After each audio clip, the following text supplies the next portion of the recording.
All right. Welcome to another deep dive. Yeah.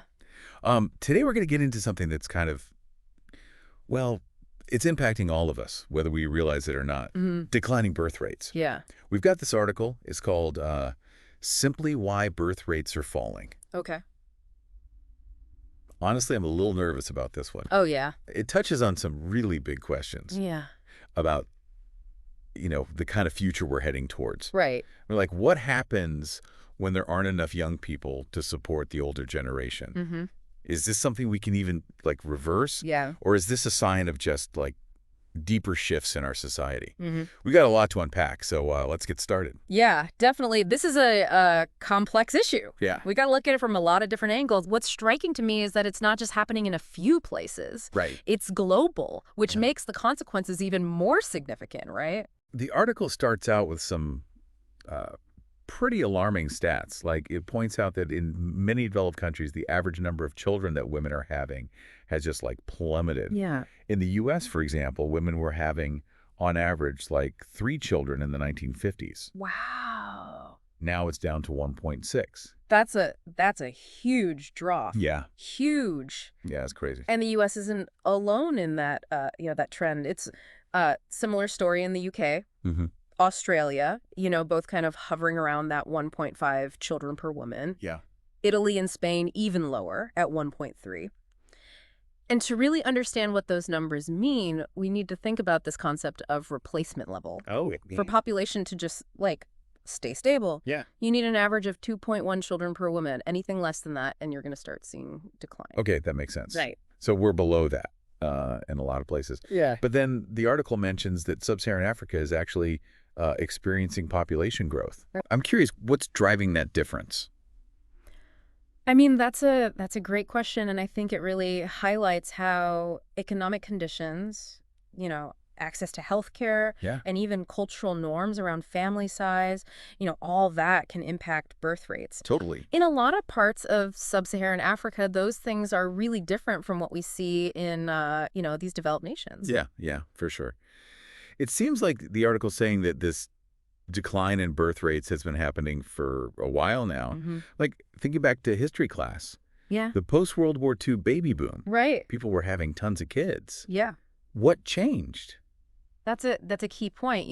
That baby boom was fueled by a really specific set of circumstances. Yeah. Economic prosperity, government policies, Right. that encourage people to have bigger families. Yeah, okay. Societal expectations, right? It was you have a lot of kids. So it was a perfect storm for a massive population growth. So what did those incentives dry up? Well, there were economic shifts, of course, but I think the 1960s brought this huge cultural change, right? Oh, yeah. Like the birth control pill. Right, yeah.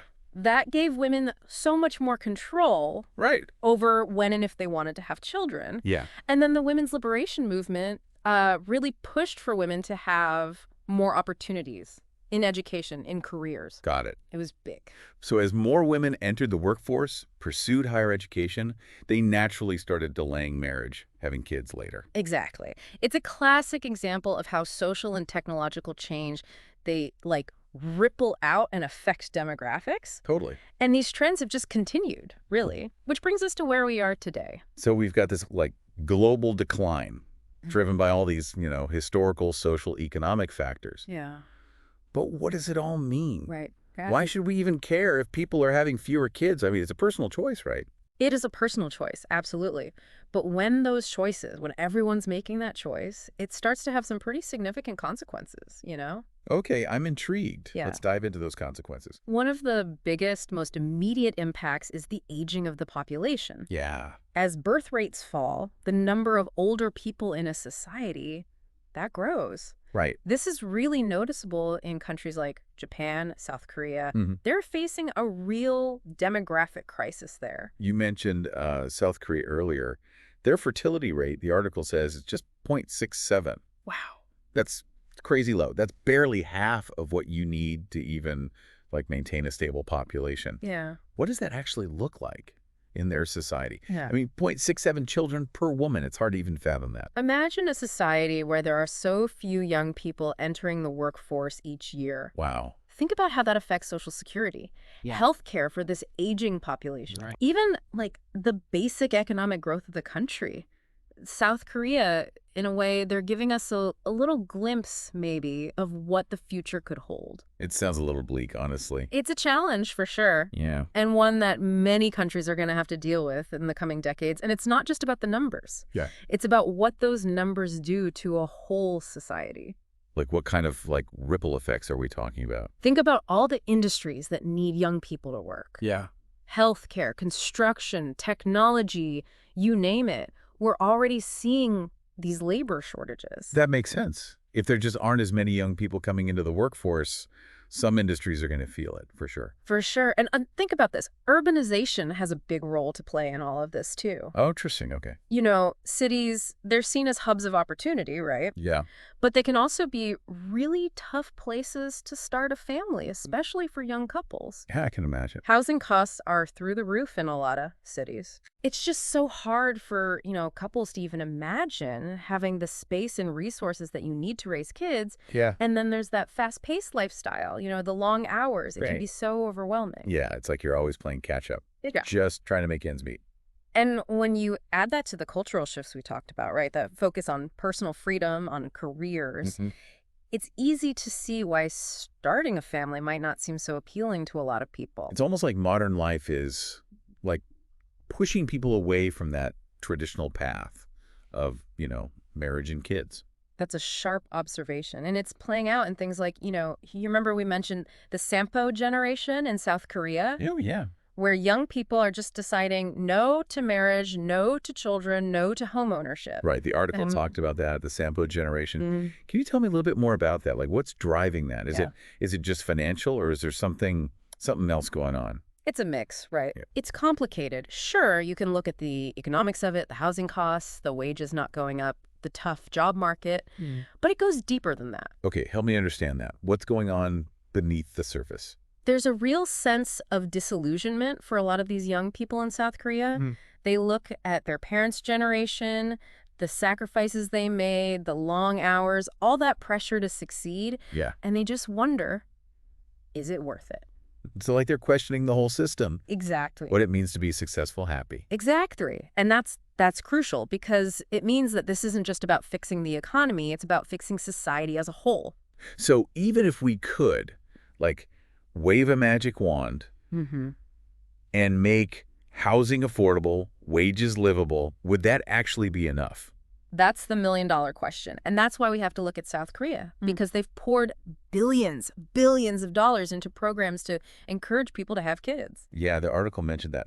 Over $210 billion over the past 15 years. Wow. And it hasn't worked. It hasn't worked. The fertility rate just keeps dropping. Kick's crazy. It tells us there's something deeper going on here, something money can't fix. Okay, I'm ready to get into that. Yeah. What are those deeper issues? Yeah. What needs to change? We're going to explore that. It's clear throwing money at the problem doesn't work. Yeah. But what are the underlying things, the systemic issues driving this? Right. And are there solutions? Are there things that have worked somewhere else that we can learn from? This is getting really interesting, and I'm definitely eager to learn more. Yeah. Let's get into it. So it seems like we've got this global challenge, right? Yeah. The declining birth rates. And South Korea might be giving us a peek into what that future could look like. Right. And they've tried throwing money at the problem, and it hasn't worked. Yeah, which makes me wonder, what will work? Is this even something we can change? Or are we just, on this, demographic train headed for, well, I guess fewer people? That's the big question. The article does have some ideas about potential solutions. Okay. And some of them are pretty interesting. Okay. I'm all ears. Yeah. Lay it on me. Well, one of the biggest things is affordable housing. Right. You were talking about that pressure cooker of city life. Yeah. If we want young people to feel like they can actually afford to have kids, Right. they need to be able to afford a place to live, first of all. Especially a place that's big enough for a family. Exactly. Can't just be these tiny little apartments. Yeah. So affordable housing, that's huge.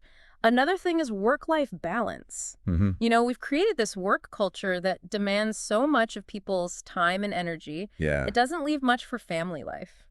It makes me think about those Scandinavian countries, like Sweden, Denmark. I think the article mentioned them briefly. Yeah. They seem to have a better grasp on this whole, work-life balance thing, don't they? They really do. They've really invested in things like affordable childcare, generous parental leave, and flexible work arrangements. Right, so they're making it easier for parents, especially, mothers, Yeah. to balance work and family. Yeah, exactly. And it's not just about making it easier, it's about like changing the whole culture around work. In a Mhm. lot of Scandinavian countries, taking time off to be with your family, that's not seen as a bad thing. Right. It's encouraged, it's supported. Yeah, I bet that makes a huge difference. I mean, if you're constantly worried about losing your job Hmm. or looking like you're not, dedicated enough to your career, Yeah, it makes sense that people would hesitate to have kids. absolutely. And that kind of leads us to another big one, gender equality. Right. If we want to see a real change in these birth rates, women need equal opportunities in the Oh, yeah. workforce. Yeah. And we got to figure out how to share the responsibility of childcare more fairly between partners. That's a tough one, right? I mean, even in places where women are working more, Yeah. they still often end up doing most of the childcare and housework. It's true. And until we figure that out, it's going to be hard to build a society where men and women both feel like they can have a fulfilling career and a family without one of those things suffering. So we've got affordable housing, work-life balance, and gender equality. I Yeah. mean, those are some pretty big changes. They are. Are any countries actually making progress on these things? There are. There are definitely some promising examples. We Oh. already talked about Scandinavia, but there are others too experimenting with different approaches, financial incentives, public awareness campaigns, even some places are offering free or subsidized fertility treatments. Wow, free fertility treatments. That's a big step. Does that actually work? I mean, it's still too early to say, but at least it shows that they're willing to try different things. The thing is, there's no one-size-fits-all answer. Right. What works in one country might not work somewhere else. Yeah, that makes sense. I mean, Yeah. every country has its own culture, its own economic situation. Exactly. But the important thing is that we have to be willing to experiment, to try new approaches, to think creatively. Yeah. If we want to solve this, we've got to be open to new ideas. This is a lot. It's really hitting me now how big this issue is and how many different areas of life it touches. The article even says that declining birth rates could have a bigger impact on our societies than climate change Oh. or economic inequality. That seems like a pretty bold statement. It is, but when you think about it, the long-term effects of a smaller population, it's not as crazy as it sounds. So it's not just about having enough babies to fill the classrooms. No. It's about, like, the whole structure of our societies changing. Exactly. A smaller workforce, that means slower economic growth, less innovation, maybe even a lower standard of living. Right. It puts a ton of strain on healthcare, pensions, all those social safety nets, Yeah. and it could even cause social unrest Oh, wow. if younger generations feel like they're carrying too much of the burden. It's like a domino effect. One thing leads to another. Exactly. And that's why we need to start addressing this now. Hmm. We can't wait and see what happens. We have to start thinking about the world our kids and grandkids are going to inherit Right. and make changes to build a future that's sustainable and fair. Yeah. It's easy to get overwhelmed by all of this, Yeah. but I'm trying to stay focused on those, those glimmers of hope we've been talking about. I think that's a good approach. And remember, this isn't just about governments and policies. Mm-hmm. It's about us, our individual choices, how we view families, how we support parents, how we create a culture where having children is a positive thing, Right. not a burden. Okay, so we've gone through the challenges, Mhm. looked at some possible solutions, and even touched on Yeah. like the bigger picture of what this all means. Yeah. As we wrap up this deep dive, Mm-hmm. what would you say are the most important takeaways? What should people really remember from this conversation? I think the key message is that declining birth rates, it's a complicated issue, lots of factors involved, Hmm. but we can't ignore it. The choices we make today, individually and as a society, they're going to shape the world we leave for the next generation. That's a good reminder that we have a responsibility to think beyond just ourselves Exactly. and consider those long-term consequences of what we do. I really hope that this deep dive got some conversation started, and encouraged our listeners to keep learning about this and think about how they can contribute to a better future. This has been so insightful, really. But before we go, I have one final question, Okay. a little something to think about. All right. If this trend keeps going and birth rates keep falling all over the world, what kind of unexpected opportunities or challenges might pop up? Hmm. What does a world with a lot fewer people actually look like? Yeah. What could be good about it? What could be bad? Lots to ponder. Yeah, definitely something to ponder. Thanks for joining us on this deep dive. It's kind of wild to think about a Yeah. future with like way fewer people. It Right. seems like, I don't know, almost backwards, Yeah. right? We're always hearing about overpopulation Yeah. and how we're using up all the resources. Right, right. But what if it goes the other way? It's interesting to consider. I mean, there could be some real upsides to a world with less people, you know? Yeah. Think about it. Less pressure on those natural resources, Mhm. less competition for jobs, for housing, Right. maybe even just a slower pace of life overall. It almost sounds, I don't know, utopian in a way. Kinda, yeah. Less traffic, more open space, Yeah. maybe like a stronger sense of community. Yeah. I guess it all depends on how we get there. Oh, absolutely. If it's by choice, if it's something we're planning for, Hmm. maybe it could be a good thing. Yeah, for sure. Yeah. But if it's driven by economic hardship, people feeling isolated, those traditional support systems breaking down, then, That's what worries me. Right. We were talking about that Sampo generation in South Korea. Yeah. Young people choosing not to do all the traditional thing Right. because they just don't see the point or they feel like they can't afford it. Right. What happens if that becomes the norm? Not just in South Korea, but everywhere. That's a big concern for sure. If people are opting out of having kids because they feel hopeless Yeah. or disillusioned, that's a bad sign for society. It's like I don't know, we're trading one problem for another. Yeah. Instead of worrying about too many people, we're worrying about not enough. Right. And all the new problems that come with that. Exactly. And that kind of brings us back to those underlying problems we talked about. Mm. The economic pressures, the lack of work-life balance, the gender inequality. Yeah. If we could create a world where people feel supported, Mm. where they feel like they can have a family, Mm-hmm. maybe we can handle this population shift a little better. Yeah, I agree. It's not just about boosting the numbers. Right. It's about making sure that having kids is something that people actually want to do. It's got to be desirable and achievable. Right. Exactly. It's about fostering hope, optimism about the future. This deep dive has been really thought-provoking, honestly. It's made me realize how connected everything is. Oh, yeah. Birth rates, economics, the way our society is structured, the choices we make, it all ties together, It really does. It shows how important it is to be informed, to make decisions with all that in mind. Mm-hmm.